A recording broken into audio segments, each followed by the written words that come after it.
wasn't that there was something necessarily wrong. It was just a lot. And for kids, and also for parents, especially maybe for parents, when it's a lot, if that becomes day after day after day, that becomes taxing. And when something is taxing, it puts a hindrance on the relationship. What is it about summer break that creates so much turmoil inside? Before we go on vacation, instead of getting all excited, we tend to feel nervous. We dread the summer. We're not sure how we're going to navigate the whole thing. And really, that's a shame because we want to be able to have a good time. We want to look forward to this and we want to make it a positive experience for our family. So in this video, we're going to dive into how learning to set boundaries actually helps us preserve our relationships and enables us to have a good time when out of routine.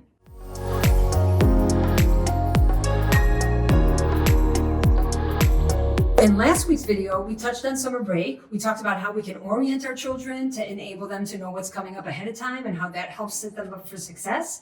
We talked about how we want to avoid overscheduling so that we can make sure that every day is balanced and our children can enjoy the activity that we set up for that day. And we also talked about how we want to make sure that we plan for ourselves because we are the ones who are giving. And in order for me to give, I'm just even doing that gesture with my hands, it's coming from inside. So how do I fuel myself so that I have what to give? Those 3 pointers are discussed in the first video. If you haven't watched it yet, go check it out. And in this video, we're going to talk about traveling, family, spending time with friends, and all of that wonderful stuff that happens during summer break and how we can ensure that that becomes a positive experience for everybody.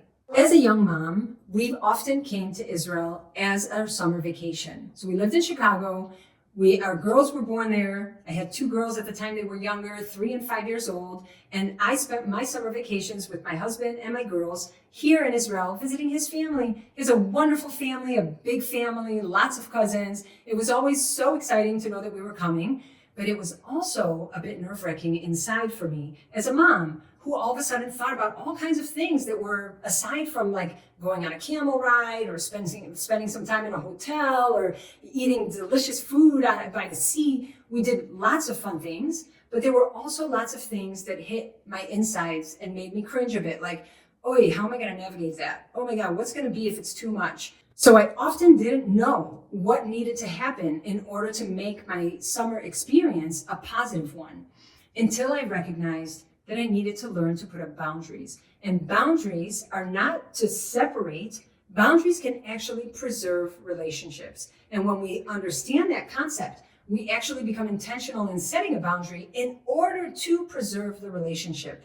So this might be a new concept for you, and I invite you to wrap your head around it and maybe sit with it a bit and see how it feels for you, and maybe even test it out a bit to see that really when we set up boundaries, that means that I am saying my truth. I am speaking about what needs to happen for me. That enables us to stay connected because I'm not compromising on my truth. If I compromise on my truth because I don't dare to set a boundary, right? Because boundaries are super scary. I mean, how could I set a boundary? I might hurt your feelings, or I might, step over a line, or I might be out of line. If I set a boundary, then I get nervous that maybe I'm going to sever that connection. But the truth is that if the boundary is about you, and the boundaries always have to be about you. We're not telling people what to do. We are setting boundaries inside here, right here. What has to do with me? Then I'm preserving the relationship because I'm honoring my truth. Therefore, next time, I will not feel resentful around you because I voiced my truth and I dared to speak my truth. So this comes up a lot in parenting. I mean, think about it. We're out with our families. We're doing fun things. We're having a fun-filled day. And then something comes up that like hits you on the inside and makes you feel like, oh, yeah, that doesn't feel right for me. I don't agree with this. This is not my culture, or this is not how I'm running my family. And then I'm inviting you to think about, maybe I need to dare to speak my boundary. Okay, so when we used to come to Israel, when we used to hang out with the family, first of all, we never slept at home because we didn't have a home. We were traveling. So we slept in my in-laws' place, which was very small compared to where we lived. And so we were all sleeping in one room. And that in and of itself was already very challenging. But then not just necessarily around the setting and around trying to set up my kids for sleep the way that I would like to, but around the dynamics of that family where culturally they don't go to bed on time. There is no such thing as time. They go to bed whenever the party ends. And everything is a big party because we're all together now. So it's going to be a month and a half of partying, which means late meals, which means we're going out, which means we're running from one activity to the next, which means, I mean, just in saying that, I'm already remembering how that made me feel. And then all of a sudden, it's not necessarily about the fun and the family. It's about me dreading another event, another activity, another restaurant, another time that we're going to have a barbecue. And because I was not able to set up a boundary for myself, I compromised on what was necessary in order for me to preserve that relationship. So just as an example, I mean, when I think of boundaries, I also think of needs, right? So you guys know already, if you've been listening to me, it's all about needs and boundaries. So thriving relationships are about juggling this fine dance between honoring our needs and holding and setting boundaries. And we cannot just give needs. I mean, think about when I think of needs, I think about like pouring into a bucket, like we're filling the bucket, we're fueling the bucket, right? But we can't keep fueling, and then all of a sudden it overflows. So it's not just about needs. On the other hand, it's obviously not just about boundaries, because if we're not taking care of our needs, then there's no way to hold a boundary. But together, they can form a beautiful dance, and together they make for wonderful experiences. But when we don't recognize that dance that needs to happen, we can compromise on our boundaries for fear of sounding like, we're too strict, or, we're the party pooper. I mean, I know that for me, I was definitely the party pooper in this family. They looked at me like I was American. I had these rules I needed. My kids had to go to bed by 7 o'clock or 7:30. I didn't want them eating everything and anything under the sun. There were lots of cultural differences that I started recognizing. If I don't set a boundary, I'm not going to have a thriving relationship with this family, because I'm going to become resentful. I'm going to give you an example with my mother-in-law, bless her soul, wonderful, wonderful woman who has given so much to my family and to my kids as far as love and connection. I remember when we used to come visit, we would have these massive dinners that would go on for hours. And part of how she wanted to spoil my girls was through food, because she was a wonderful cook and she made amazing food, but she also had like her stash. She had like a stash of sweets in the back of the kitchen. She had a special drawer. She would have like these, they're like fake eggs, but they're actually like gummies, gummy candy that looks like a banana, looks like an egg. She'd have bazooka full of sugar in that drawer. She would have all kinds of really, really crappy junk food that in her mind was like a super special treat, that all she wanted to do was spoil the grandkids. And so each one their turn, they'd like sneak into the back of the kitchen and be like, Safta, Safta, which means grandma in Hebrew, and she'd be like, okay, come on, I'll give you a little candy. And she would like slip candies and slip bazooka gum full of sugar and slip all this kind of crap food into my girls' hands so that, they would be all excited about it, thinking it was super yummy. And she would think she was being a wonderful grandma by spoiling them. And I would watch this happen, because I knew it was happening even though it was in the back of the kitchen. And I would start to feel resentful. I would start to feel resentful around the connection between them, which is horrible, because that's their grandma. So why would I want to be resentful towards her? She was really such a wonderful, wonderful grandma, but unskillful in the nutrition realm. So in her idea, she was spoiling my girls, and she was creating a wonderful bond with them. And in my mind and in my experience, this was the worst thing that could possibly happen. And so there was a dissonance between the experience of connection and the experience of fun and of love and all of that wonderful stuff, together with my experience of, this does not feel right for me. This does not jive with my values as a mother. And so how do I navigate the situation? And that's when I recognized that I must learn to set boundaries to preserve the connection with my mother-in-law, to preserve the connection with my family, because otherwise I'm going to be resentful of them and the connection has gone bad already. So setting up a boundary, even though it's hard, and I know it's hard, believe you me, I know it's hard. It's every time I have to set a boundary, I have to dare all over again. Really dare to speak my truth. Really dare to maybe disappoint somebody, and be okay with the fact that I might disappoint someone.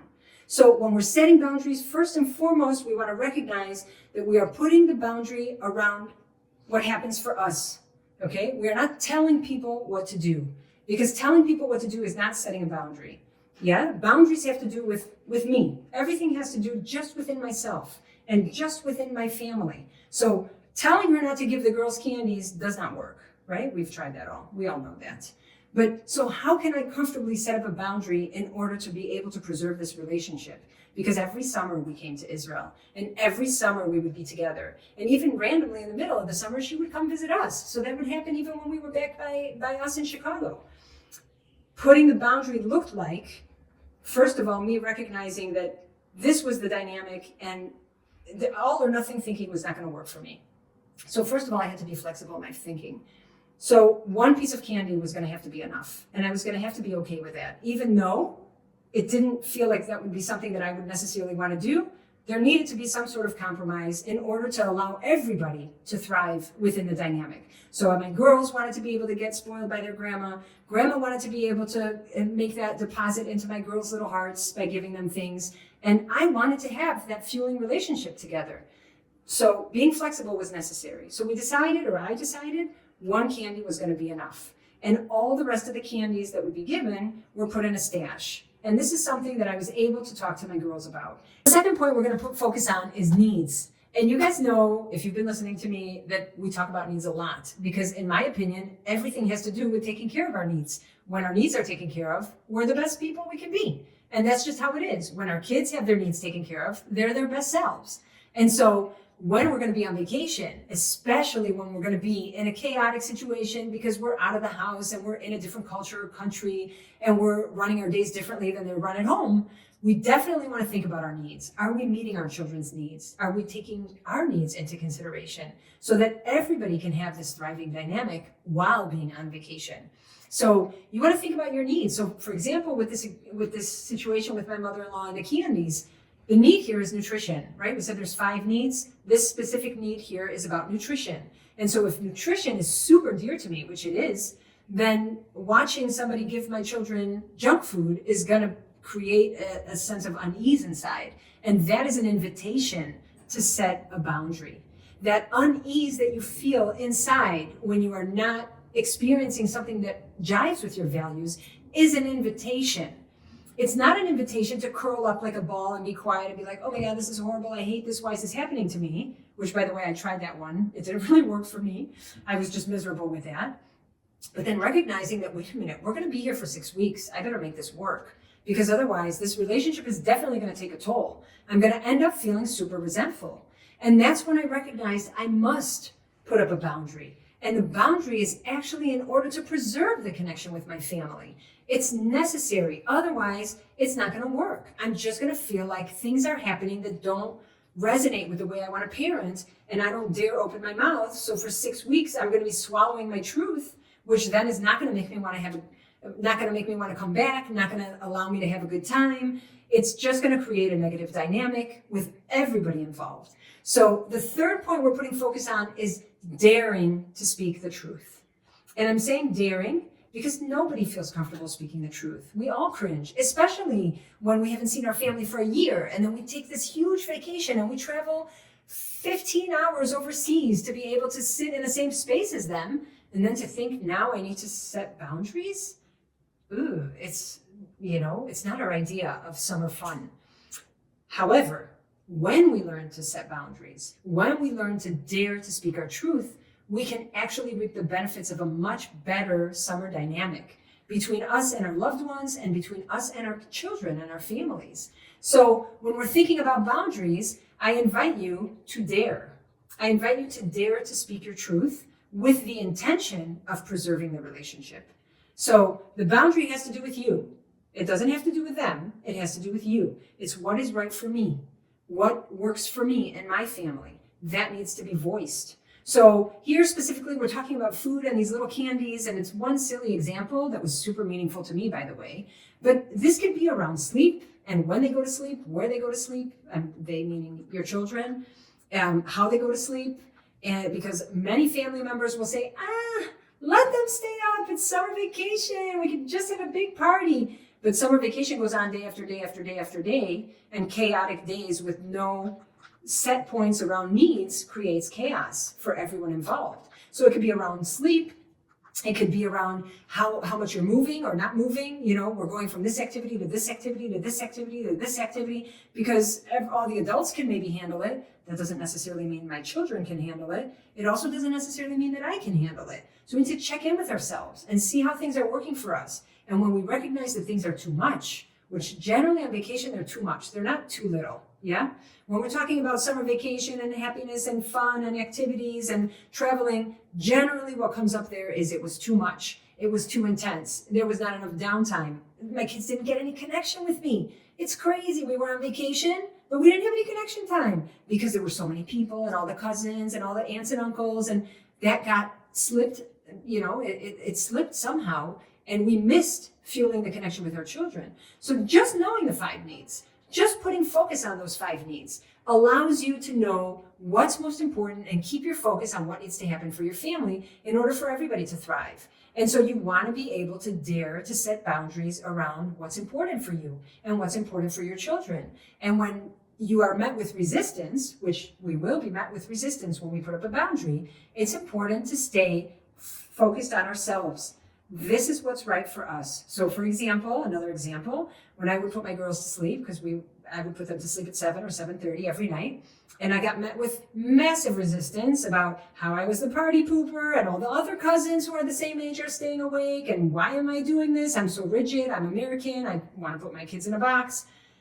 Even when I was met with resistance, I just kept staying focused on me and my family's needs, and the understanding that if they went to sleep and they got a good night's sleep, they'd be able to party and have fun with the family the next day. So it's not always fun to put up a boundary, and it's not all fun to be around family. Many times it's going to mean that you're going to have to put focus on your family and their needs and their boundaries and dare to speak that truth in order to preserve the vacation and make it enjoyable for everybody. So together with that, I would like you to drop a comment below. Let me know, how have summer vacations been for you?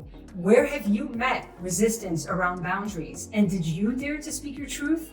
Did you dare to say what you needed in order to make sure that that family vacation was good for everybody? I'm super curious to hear, and I invite you to share with me.